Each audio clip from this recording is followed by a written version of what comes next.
विनय classes की playlist के लिए आपको YouTube के सर्च में जाना है, ऊपर लिखना है विनय क्लासेज और सर्च करना है। इसमें आपको मेरा चैनल दिखाई देगा, चैनल में आपको जाना है। इसके बाद में यहाँ पर देखो होम वीडियोज़ और प्लेलिस्ट का ऑप्शन है, तो इस प्रकार से आप मेरी प्लेलिस्ट पा सकते हैं।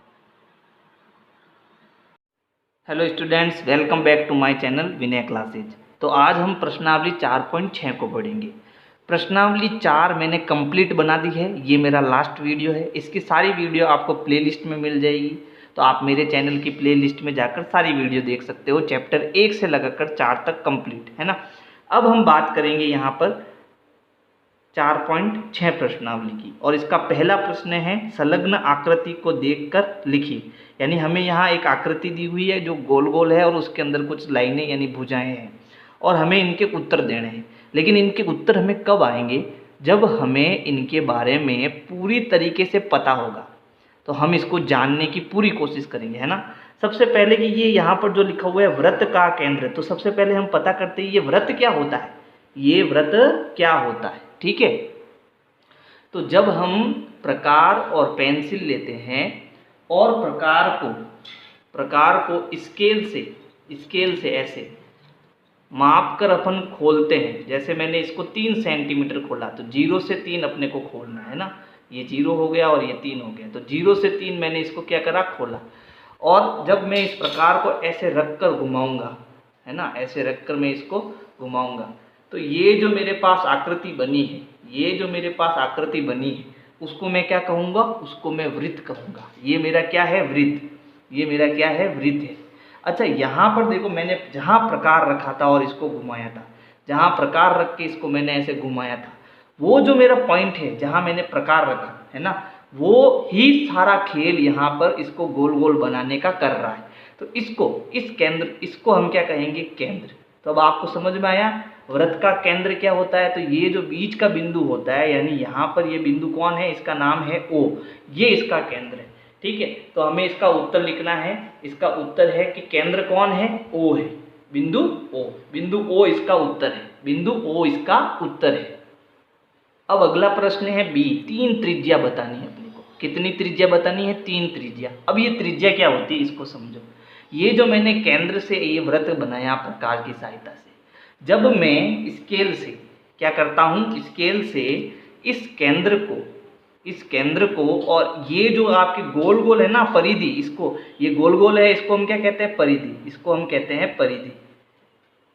ये जो गोल गोल है ना, ये परिधि, और ये केंद्र को जब मैं स्केल से ऐसे लाइन खींच के मिलाता हूँ केंद्र से इस परिधि को, और इस परिधि पर आपको पता है बहुत सारे बिंदु है, ये बहुत सारे बिंदुओं से बना हुआ है। ये वृत्त बहुत सारे बिंदुओं, छोटे छोटे बिंदुओं से बना हुआ है। तो जब मैं एक एक बिंदु को इससे मिलाऊंगा केंद्र से, है ना, कोई भी बिंदु ले सकते हो आप, कैसा भी बिंदु ले सकते हो। जैसे जैसे मैं इनको ऐसे मिलाऊंगा, ठीक है, तो ये जो लाइनें हैं, ये सारी जो लाइनें हैं जो परिधि और केंद्र को मिलाती है, इन सबको हम क्या कहेंगे, इन सबको हम त्रिज्याएं कहेंगे। क्या कहेंगे, त्रिज्या कहेंगे। तो अब इसमें हमें ढूंढना है कि त्रिज्या कहाँ कहाँ है। इस चित्र में हमें ढूंढना है त्रिज्या कहाँ कहाँ है। तो देखो, इस बिंदु से ये लाइन जा रही है, तो ये O से C तक जा रहा है, तो एक त्रिज्या तो मेरी हो गई OC, है ना। दूसरी त्रिज्या देखो, इस केंद्र से ये B जा रहा है, तो OB, ये दूसरी त्रिज्या हो गई OB।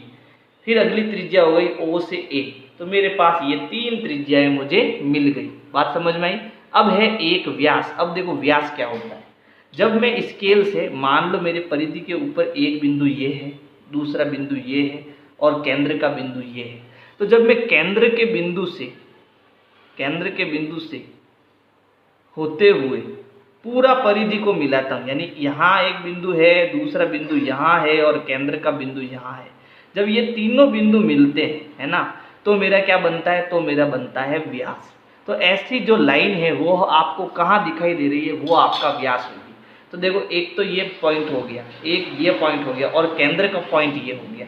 ये तीनों पॉइंट यहाँ मिल रहे हैं, है ना। और ये जब भी तीनों पॉइंट मिलते हैं, तो आपका ये ऊपर वाला आधा वृत्त होता है और ये नीचे वाला आधा वृत्त होता है। तो ये वृत्त को 2 भागों में बांटता है, कौन, व्यास। तो अब व्यास क्या होगा, A से C, ये पूरा व्यास होगा। तो AC आपका व्यास हो गया, ये आपका उत्तर हो जाएगा A से C, ठीक है। अब एक जीवा। अब प्रश्न उठता है, ये जीवा क्या होती है। तो जब हम ये वृत्त बनाते हैं ऐसे, है ना, तो केंद्र क्या होता है, ये बीच वाला केंद्र होता है। अब केंद्र से होकर जो भी लाइन नहीं गुजरती है, जैसे ये तो आपकी केंद्र से गुजरेगी, अब यहाँ पर ये जो लाइनें बन गई आपकी, ये केंद्र से होकर नहीं गुजर रही है। जब ये केंद्र से होकर नहीं गुजरती है तो इस लाइन को हम क्या कहते हैं, इस लाइन को हम व्यास जीवा कहते हैं। क्या कहते हैं, जीवा। ये जितनी भी लाइनें ये सब आपकी जीवा हो जाएगी। तो अब यहाँ पर जीवा क्या है, तो देखो ये लाइन आपके केंद्र से होकर ओ से होकर नहीं गुजर रही, तो ये ई से डी क्या है, ई से डी आपकी जीवा हो जाएगी। तो ये आपकी क्या हो गई, जीवा हो गई। अगला है अभ्यंतर में दो बिंदु।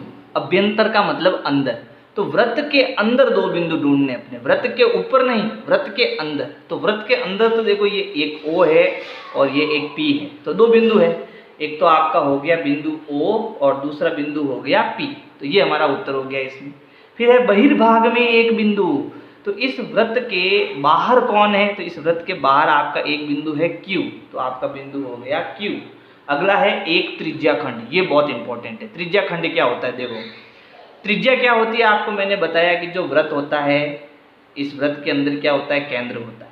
फिर त्रिज्या कैसे बनती है कि इस केंद्र से अपन इस परिधि के बिंदु को मिलाते हैं तो त्रिज्या बनती है। अब मैं एक त्रिज्या और बनाऊंगा इसमें, इस केंद्र से मैंने यहाँ पर एक त्रिज्या और बनाई, तो देखो एक वृत्त, ये एक त्रिभुज जैसी आकृति बन रही है ना। तो ये जो आकृति होती है ना आपकी, यहाँ से ये पूरी, ये ऐसी त्रिभुज वाली है ना, इसको हम त्रिज्या खंड बोलते हैं। तो एक मुझे बताना है कि एक त्रिज्या खंड इसमें कौन सा हो सकता है ना। तो त्रिज्या खंड इसमें कौन सा होता है भाई, ओ ए बी, ये आपका होता है भाई ओ ए बी, ये आपका एक त्रिज्या खंड हो जाएगा, है ना, त्रिभुज जैसा बन रहा है। ये भी एक त्रिज्या खंड है, ओ बी सी, ये भी त्रिज्या खंड है, लेकिन हमें एक ही बताना है, तो हम बताते हैं ए ओ बी, कोई भी बता सकते हैं, ए ओ और बी, ये हो गया आपका एक त्रिज्या खंड। अब हमें बताना है एक वृत्तखंड, है ना। तो वृत्तखंड कहाँ मिलेगा, क्या होता है, पहले इसको समझो वृत्तखंड। तो यहाँ पर जो आपका कोई भी वृत्त होता है और इसमें हम जो ये जीवा खींचते हैं, ये जीवा हो गई आपके, तो जीवा के नीचे ये जो टुकड़ा होता है ना, इसको हम बोलते हैं वृत्तखंड। क्या बोलते हैं, वृत्त का टुकड़ा, वृत्त का खंड, है ना। तो ये जो ई डी है, लेकिन ये ई डी नहीं कहेंगे हम, यहाँ पर जो ये छायांकित भाग है, यहाँ पर भी ये छायांकित भाग है ऐसे, है ना, ये त्रिज्या खंड होता है। तो आप यहाँ लिख सकते हो छायांकित, कैसा भाग, छायांकित भाग, ये आप ऐसे भी लिख सकते थे। अब एक वृत्तखंड क्या बताओगे, छायांकित, छायांकित भाग कौन सा, ई डी, ये पूरा ई डी जो मैंने ये छायांकित किया है, ये पूरा जो टुकड़ा होता है इसको हम क्या कहते हैं, वृत्तखंड कहते हैं। दूसरा प्रश्न देखो, दूसरा प्रश्न है, क्या वृत्त का प्रत्येक व्यास उसकी एक जीवा भी होता है। तो प्रत्येक व्यास क्या एक जीवा होती है, हमें ये बताना है।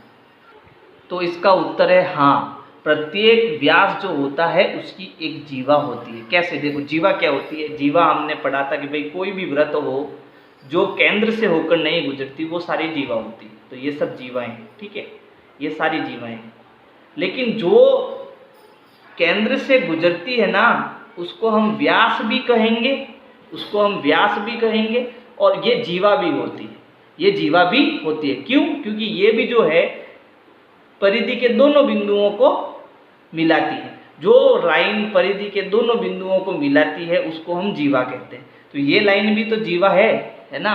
तो व्यास जीवा हो सकती है, लेकिन जीवा कभी व्यास नहीं हो सकती। अब मैं कहूँगा जैसे मान लो ये व्यास है ना, तो क्या ये भी व्यास होगा, क्या ये व्यास नहीं होगा, क्योंकि व्यास हमेशा केंद्र से गुजरता है, व्यास हमेशा केंद्र से गुजरता है। लेकिन ये जो लाइन है वो केंद्र से गुजर रही है, तो ये जीवा तो होगी, लेकिन ये है क्या, ये व्यास। तो व्यास जीवा हो सकता है, तो हम कहेंगे हाँ, ठीक है, हाँ हाँ, वृत्त का प्रत्येक व्यास उसकी एक जीवा भी होता है। पूरा लिखना आपको, मैंने यहाँ हाँ लिखा है। अब क्या वृत्त की प्रत्येक जीवा उसका एक व्यास भी हो सकता है, नहीं हो सकता। जीवा व्यास नहीं हो सकती है, व्यास जीवा हो सकता है, ठीक है, तो इसका उत्तर नहीं होगा। फिर तीसरा प्रश्न है, कोई वृत्त खींचिए और निम्न को अंकित कीजिए। तो हमें उसमें केंद्र अंकित करना है, वृत्तखंड अंकित करना है, त्रिज्या बनानी है और उसके अभ्यंतर एक बिंदु भी बनाना है। तो इसके लिए हमें क्या करना पड़ेगा, एक चित्र बनाना पड़ेगा। तो चलो इसके लिए हम इसके लिए क्या करेंगे, एक चित्र बनाएंगे, है ना। तो इसको पेपर को थोड़ा ऊपर कर देता हूँ मैं, और प्रकार से सबसे पहले तो हम बनाएंगे एक वृत्त। सबसे पहले हमें केंद्र बनाना है। तो केंद्र कब बनेगा? जब हम वृत्त बनाएंगे। तो मैंने ये प्रकार खोल रखा है, अब मैं इसको घुमाऊंगा और एक वृत्त बनाऊंगा। तो मेरे पास बन गया ये एक वृत्त, और जहाँ प्रकार का ये नोक है ना, ये हमारा क्या हो जाएगा? केंद्र। तो यहाँ पर मैंने एक चित्र बना दिया, और ये जो पॉइंट है वो मेरा क्या हो गया? केंद्र। और इसको मैंने क्या नाम दिया? इसको मैंने ओ नाम दिया। ठीक है, अपनी मर्जी से कोई भी नाम दे सकते हो। ये हमारा केंद्र हो गया। अब इसमें मुझे बनाना है एक वृत्तखंड। वृत्तखंड बनता है जीवा से। वृत्तखंड किससे बनता है? जीवा से। तो इसमें मुझे क्या करना है? एक जीवा खींचनी है। और जीवा क्या होती है? जो केंद्र बिंदु से नहीं गुजरती है। तो यहाँ पर मैंने एक लाइन खींच दी। कहीं भी खींच सकते हो आप, कैसे भी खींच सकते हो। जैसे मैंने ऐसे खींच दी, क्या ये लाइन केंद्र से गुजर रही है? नहीं गुजर रही है। तो ये आपकी जीवा होगी। आप इसको कोई भी नाम दे सकते हो। तो देखो, इसमें दो पॉइंट होते हैं, एक तो पॉइंट यहाँ, दूसरा पॉइंट यहाँ। ये पॉइंट आपका ए हो गया, ये बी हो गया, कोई भी नाम दे सकते हो। तो ये आपकी क्या हो गई? एक वृत्तखंड हो गया। ये वृत्तखंड में ये पूरा भाग आता है ना, इस तो हम इसको एक छायांकित कर देते। ये पूरा भाग जो है आपका क्या हो गया? वृत्तखंड हो गया। अच्छा, अब क्या बनाना है? अब इसमें एक त्रिज्या बनानी है। त्रिज्या क्या होती है? कि परिधि के ऊपर कोई भी पॉइंट ले लो, है ना, और उसको केंद्र से मिला दो, तो ये आपकी त्रिज्या बन जाएगी। तो मैं यहाँ पर एक त्रिज्या बना लेता हूँ। ये मैंने एक त्रिज्या बना ली। चलो, तो ये मेरी त्रिज्या, ये तो पॉइंट ओ है, इसको मैं सी दे देता हूँ। तो ये मेरी त्रिज्या बन गई। अब क्या बनाना? इसके अभ्यंतर एक बिंदु। तो यहाँ पर अंदर कोई भी एक बिंदु ले लो। ये मेरा अभ्यंतर बिंदु हो गया ई। कोई भी नाम दे सकते हो ना, ए बी सी ओ ई, कोई भी नाम। तो ये एक ई अभ्यंतर, इसके अंदर एक बिंदु हो गया। अब अगला जो पॉइंट है वो है एक व्यास। अब मुझे इसमें एक व्यास बनानी है। ठीक है, तो व्यास क्या होता है? जो परिधि और केंद्र बिंदु से गुजरता है।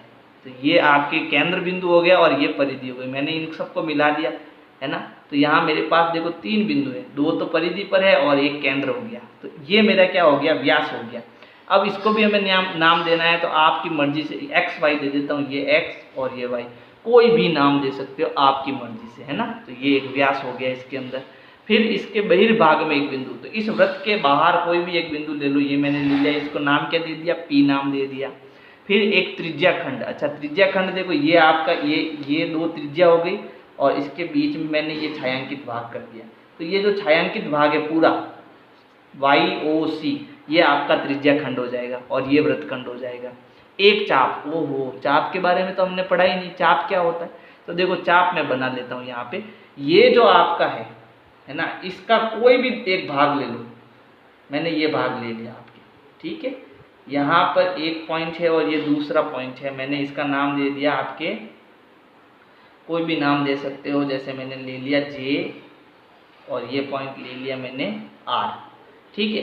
तो ये जो वृत्त के ऊपर हम ऐसा जो हम बनाते हैं ना, यूं करके कोई भी छोटा भाग, उसको हम क्या कहते हैं? उसको हम चाप कहते हैं। तो ये मेरा जे और आर क्या हो गया? चाप हो गया। तो ये तो हो गया केंद्र, ओ तो हो गया आपका केंद्र, ठीक है। फिर उसके बाद में हमने क्या बनाना था? इसमें हमें बनाना था वृत्तखंड। तो ए बी, छायांकित भाग ए बी आपका क्या हो गया? वृत्तखंड हो गया, ठीक है। इसके बाद हमें बनाना था त्रिज्या। तो ओ सी हमारी क्या हो गई? त्रिज्या हो गई। ओ सी हमारी क्या हो गई? त्रिज्या हो गई। अच्छा, फिर क्या बनाया हमने? फिर हमने इसमें ये व्यास बनाया। तो एक्स वाई हमारा क्या हो गया? एक्स वाई हमारा व्यास हो गया।